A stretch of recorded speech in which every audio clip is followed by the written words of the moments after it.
Welcome to 100 Yards of Football. I'm your host, Vincent Turner, and today I got my NFL Draft Prospect Special, the 2022 NFL Draft. And the young man I'm going to talk about today is Garrett Wilson from the Ohio State Buckeyes, wide receiver. So if you like the video today, please come in and share it, and we'll surely appreciate it here on 100 Yards of Football.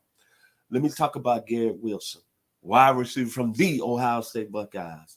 To me, he's been the best receiver in the country this year, 1A, because coming up next, I'm going to do his partner and his other friend on the other side of the field, Mr. Christopher Otherlay. To me, both gentlemen have been the best receivers in the country, but I'm going to start with Garrett Wilson. The thing that interested me about Garrett Wilson is how in the world did he get out of the state of Texas? The eyes of Texas, the Texas Longhorns. He played at Lake Travis High School right there in Austin, Texas. How did he get out of there? What's going on down there in Austin? Because y'all let a great football player get away. Mr. Wilson this year, he comes in at 6'1", 185. He's about a 4'5" guy in the 40, 4'4", 4'5". But what I like about him here when I do these plays, it's always about production with me. This year at Ohio State, he had 7 receptions, 1,058 yards, averaged almost 15 yards a catch and 12 touchdowns. But what I like about him, I look at the game film. Go back against Michigan State.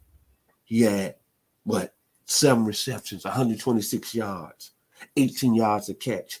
Even in the loss against Michigan, he still was a big-time player. It's on Broadway. He was neon lights, 10 receptions, 119 yards, 11 yards a catch. And then against Purdue, when everybody was talking about the Purdue Boilermakers, he still put on the show, had over 100 yards. Averaged 12 yards a catch. He was still the neon light like George Benson on Broadway. But what I love about the young man, I'm going to give you his skill set. Explosive playmaker, A+. Run complex routes, A+. You know what that means? He's working on his route running. That's outside the field. That means he's going to be a technician. He's the quarterback's best friend, A+. Another thing is hands. When you play in the next level in the NFL, your hands got to be great, A+ there. Accelerate quickly from first gear to second gear. What I mean by that, he can slow it down in the route, then accelerate when he sets that defensive back up, A+. Yards after catch, A+. Ball skills. One of the best I ever seen play at the position in college football, A+.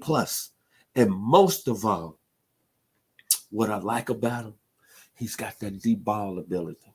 That means he can get deep and take the top off the roof. You need that in the NFL. And then look about what he's really followed at Ohio State. He, this season, has became into the Ohio State legacy.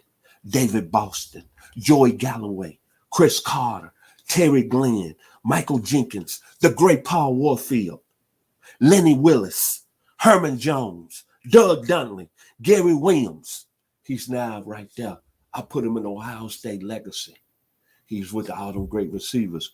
And when I think about Garrett Wilson's game, I think about, especially this year with the Ohio State receiving corps, it takes me back in the late 70s to about the mid-80s. The University of Tennessee, Go Vols, had a very serious receiving corps of players that were going to the NFL. Jeff Moore out of my hometown in 901 was part of that group. Anthony Hancock, we all know what he did, first-round draft pick of the Kansas City Chiefs. Willie Gault out of Griffin, Georgia, was up there at that time. Mike Miller, we know Willie was first-round pick of the Bears. Clyde Duncan, Lenny Taylor, Tim McGee, Joey Clinkscale, Thomas Woods, Alvin Harper, Kyle Pickens. Garrett Wilson's game is Amelia, all those young receivers I just mentioned that played at the University of Tennessee. And one thing that Garrett Wilson is going to take to the NFL, his flexibility at the receiving position. And what I mean, he can change directions quickly. So, Garrett Wilson, I have him rated as my best receiver coming out of the Ohio State Buckeyes going into the 2022 NFL Draft. So, if you like my video today, please come in and share it. And my final words about Garrett Wilson. I still can't get over that the University of Texas let him out of Lake Travis High School. And let me give Lake Travis some credit here. Ty Reeson, who played quarterback at Kansas, I have all the Kansas passing records. Baker Mayfield went to this high school. Garrett Gilbert, and Michael Brewer, who was a quarterback at Virginia Tech by way of Texas Tech. So you know scouts were there. How did Garrett Wilson get out there and go to Ohio State? That outstanding talent at 6'1", 185. But my final words about Garrett Wilson, it was a song by a group out of Boston. They went by the name of the New Kids on the Block. First time was a great time. Second time was a blast. Third time I fell in love. Garrett Wilson, when he went up there to Ohio State to Columbus and he saw them great receivers, then he saw that competition that he had to follow: David Boston, Joey Galloway, Chris Carter, Michael Jenkins, Terry Glenn, Paul Warfield. He fell in love because he knew it was going to be the right stuff. That's why he's going to be the first receiver off the board in the 2022 NFL Draft. So if you like the video today, please come in and share it. I'm your host, Vincent Turner. And to my producer, who's doing an outstanding job, my man, the best in the business, Mr. Logan Landers. Thank you this morning here on 100 Yards of Football.